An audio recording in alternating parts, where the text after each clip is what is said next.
Hello everyone, my name is Ranjita, JL in Computer Science, working at GJC Chevella. Today I am going to explain Unit 1 of OOPS and Java, which is Paper 1 of Computer Science second year. Unit 1, Object Oriented Programming and Java. In this unit, we are going to learn features of Java, features of OOPS, installing and configuring Java, and at last writing a small Java program and executing it. Introduction to Java.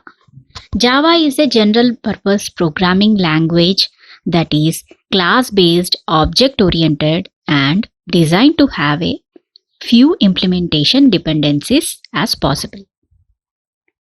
Java was originally developed by James Gosling at Sun Microsystems in 1995. Coming to the architecture of Java. Architecture of Java is different from other computer languages such as C or C++. In Java, after writing a small program in Java, the program is sent to compiler for compilation. After compilation, whatever output we are getting from the compiler is called as bytecode, which is in the form of .class file. This bytecode again sent to JVM, Java Virtual Machine, which is an interpreter used in Java. This JVM interprets the bytecode and gives the output. So this is the way the Java program is compiled, interpreted, and at last executed to give the output. Introduction to bytecode. Bytecode in Java is the reason Java is platform independent. As soon as Java program is compiled, bytecode is generated. To be more precise, a Java bytecode is the machine code in the form of a .class file. A bytecode in Java is the instruction set for Java Virtual Machine and acts similar to an assembler. JVM, Java Virtual Machine, is an abstract machine. It is a specification that provides runtime environment in which Java bytecode can be executed.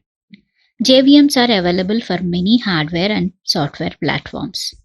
That is why JVM is platform independent. JRE stands for Java Runtime Environment and also be written as Java RTE. The Java Runtime Environment provides the minimum requirements for executing a Java application. It consists of Java Virtual Machine, core classes, and supporting files. Just-in-time compiler, JIT, is an essential part of JRE, that is Java Runtime Environment. JIT is responsible for performance optimization of Java-based applications at runtime.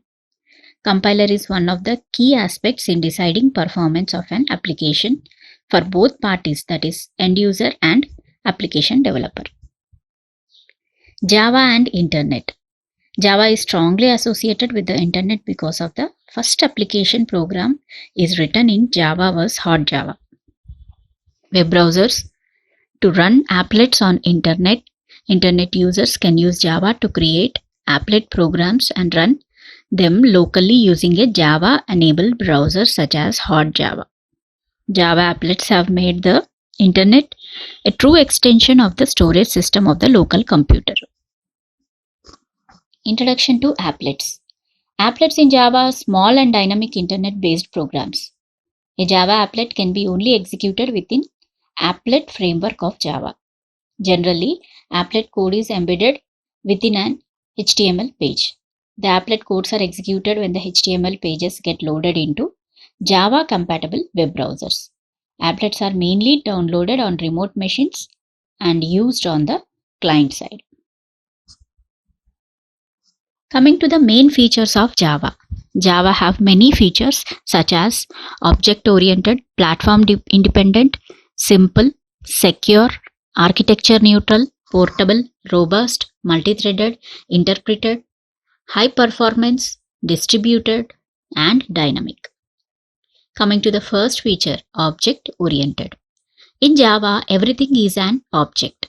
Java can be easily extended since it is based on object model.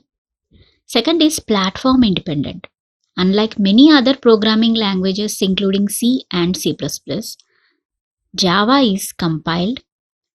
It is not compiled into platform specific machine rather than into platform independent bytecode. This bytecode is distributed over web and interpreted by Java virtual machine on whichever platform it is being run on. Third is simple. Java is designed to be easy to learn.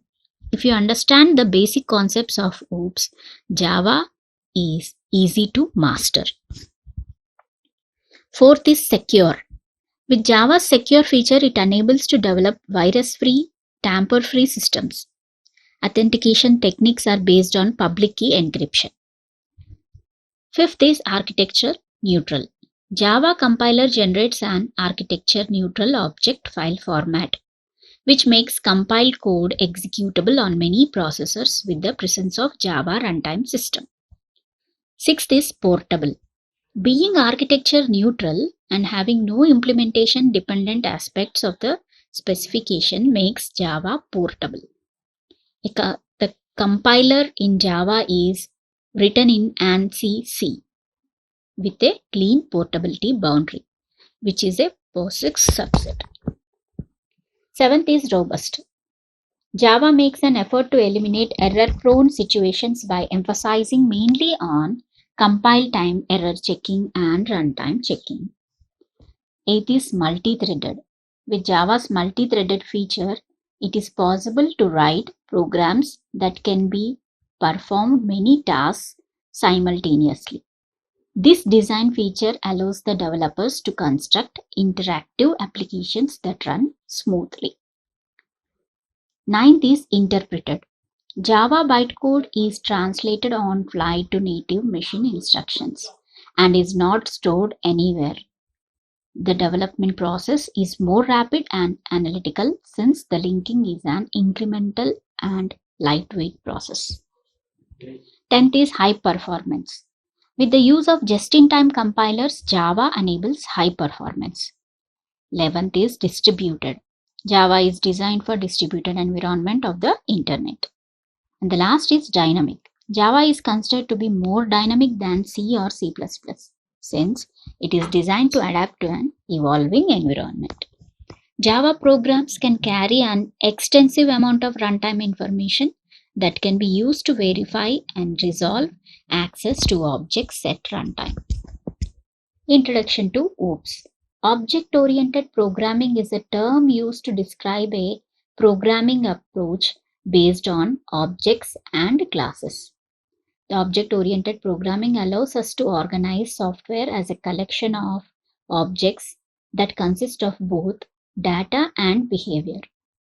This is in contrast to conventional functional programming practice that only uses loosely connected data and behavior. Coming to the main features of OOPS. Object-oriented programming will be supporting four main concepts that are abstraction, encapsulation, polymorphism, and inheritance.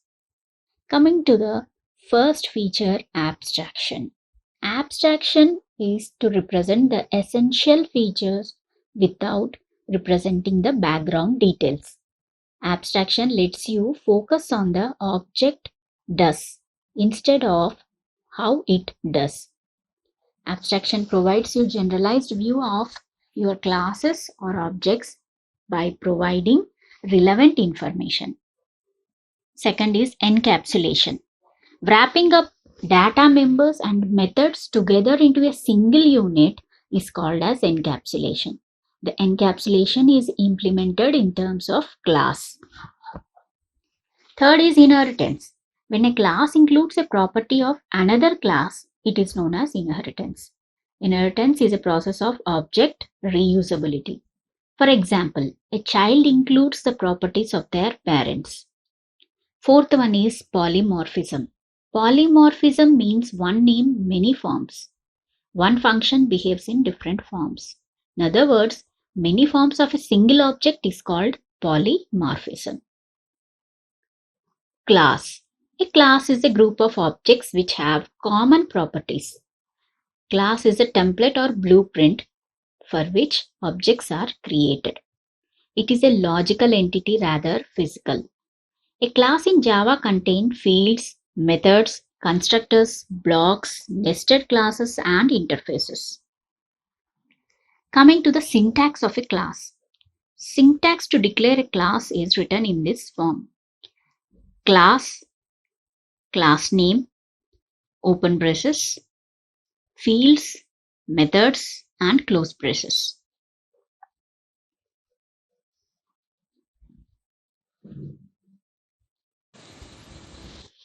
Class is used as keyword for declaring class. Next, class name is used is the name of the class you are going to give for the class you are creating.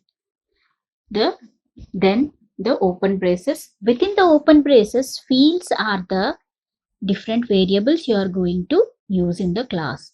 And methods. Methods are the different functions you are going to write in the class. Then last, closing braces. With this, the syntax of the class completes.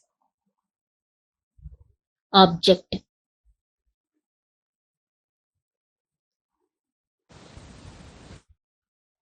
Object. It is a basic unit of object-oriented programming and represents the real-life entities. A typical Java program creates many objects which, as you know, interact by invoking methods. An object consists of state, behavior, and identity. State. It is represented by attributes of an object. It also reflects the properties of an object. Behavior. It is represented by methods of an object. It also reflects the response of an object with other objects. And the last is identity. It gives a unique name to an object and enables one object to interact with other objects. Next comes the classes and the access specifiers used in Java. In Java, we have different access specifiers, that is public, protected, and private. These access specifiers mention whether the class members and functions can be accessed by other classes or not. A public member is accessible from anywhere outside the class but within a program. You can set and get the value of public variables without any member. A private member variable or function cannot be accessed or even viewed from outside the class. Only the class and friend functions can access the private members. The last is protected member variable or function is very similar to private member, but it has one additional benefit, that is they can be accessed in child classes which are called as derived classes. Coming to the installing Java. To install Java, we need to perform the following steps. First step is double-click the .exe file to initiate the installation process. Second, after then the welcome screen appears. Third, in the welcome screen, if we click on next, starts the installation process of Java. Once the installation is completed, the complete screen appears. In the screen, describes the successful installation of Java on the computer system. Then click the close button to end the installation process. With this, the Java is installed in your system. Configuring Java. Once the Java is installed, we need to configure it by adding the Java path to environmental variable path. This eliminates the restriction to use Java only from its current working directory. To set the path variable to Java directory, we need to perform the following steps. The first step, right-click on the My Computer and select the Properties option from the drop-down menu. The System Properties dialog box appears. Second, in the System Properties dialog box, select the Advanced System Settings option to display the advanced page. Then click the environment variables button to display the environment variables dialog box. Third, the environment variable dialog box is divided into two parts: user variables and system variables. Under system variable section, select the path option below the variable column and click the edit button. The edit system variable dialog box appears. Here, by default, the path variable is already set to multiple locations. To set the Java directory path to path variable, append the directory path in the variable value text box separated by semicolon. Then click OK to close the edit system variable dialog box. Again, click OK to close environment variable dialog box. And the last, click OK to close system properties dialog box and complete the process of configuring Java. So with this, the Java is configured in your system. Now let us learn how to write a simple program in Java. Here I am going to explain a small program in Java to print Hello Java. It is very easy to create a Java program. In Java program, remember every Java program starts with the class keyword. So class name, that is whatever name you are going to give to the class. Here class, I'm using simple as a class name. Class simple, open braces. Within the open braces, I'm going to write the main. Main method in Java is written as public static void main, open parenthesis, string args, brackets, close parenthesis, and opening braces. This opening braces indicates the opening of main method. Within the main method, I am writing system.out.println within the parenthesis, within the quotations, hello Java. This is the statement I am going to print, and this statement is ended with the semicolon. Then I am closing main with the closing braces. Again, I am closing the class with the closing braces. With this, the simple Java program is completed. After writing the simple Java program, I am going to save it. We need to remember, while saving the program, we need to save the program with the same name, which name we have given to the class. Here, I have written a simple class and I am saving this file as simple.java. After saving the simple.java program, now the program is ready for the compilation and execution. Before going to execution of the program, let us understand what are the different meanings of the class, public, static, void, main, string, system.out.println, etc. we have used in the above program. Class is used to declare a class in Java.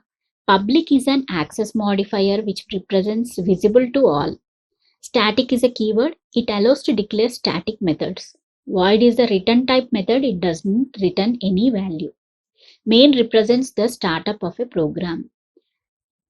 In any programming language, whether it is a C, C++, main program or Java, main program represents the starting of the program.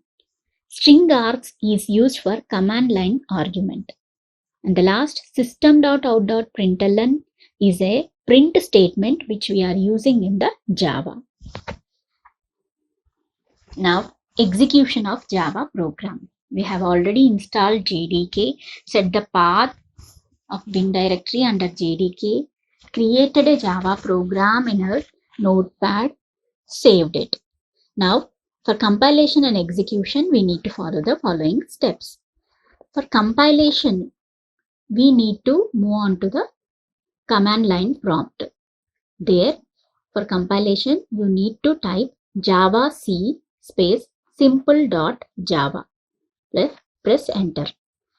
The program is compiled, and if you don't have any errors, then the compilation is completed and a small cursor will be blinking indicating to move further. There you need to type java space simple and press enter. Then the program is executed and you will receive hello Java as a output. With this, the execution of the program completes. In this way, we are writing a small program, compiling and executing it. Thank you.